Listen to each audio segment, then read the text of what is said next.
And welcome back. Thanks for staying with us. Being a parent can be hard, fun, and rewarding, but sometimes tiring as well. So learning more about yourself can actually help your relationship with your children.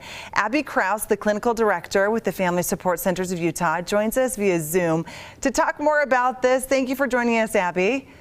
Thank you for having me. So let's start right off with why it's so important for parents to be self-aware. Yeah, well, so one thing is just knowing that being aware of our own thoughts and our emotions is really important because it can help nurture our children.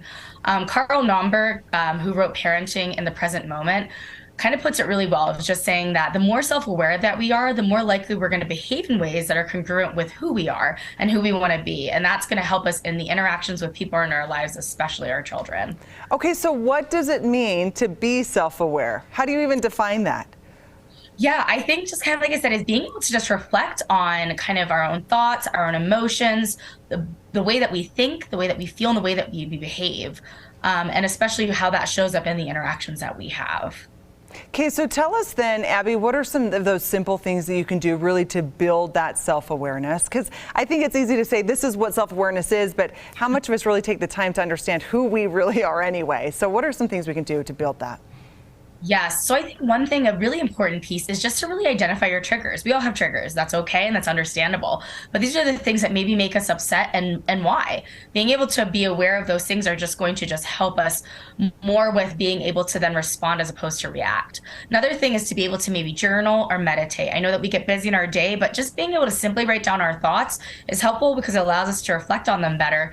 Similarly with meditation, which allows us to kind of sit and master just observing our thoughts and our emotions, and as opposed to reacting. Yeah, those are huge. Some really good. And as we asked for some simple steps, those indeed are simple. So tell us then, how can looking at our own past and our childhood help us as parents? Yeah, so I think really another big thing that I talk about that's really suggested is to really talk to family members. So this might be your own parents or caregivers or people who grew up with you, because being able to dive into our own past as a child actually really helps us understand our current reactions. It's really common for parents to actually react to their own childhoods when they were children.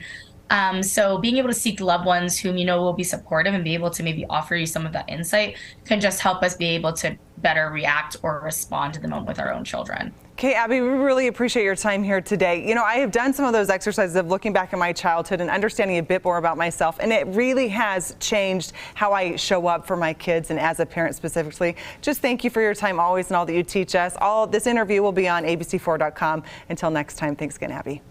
Thank you.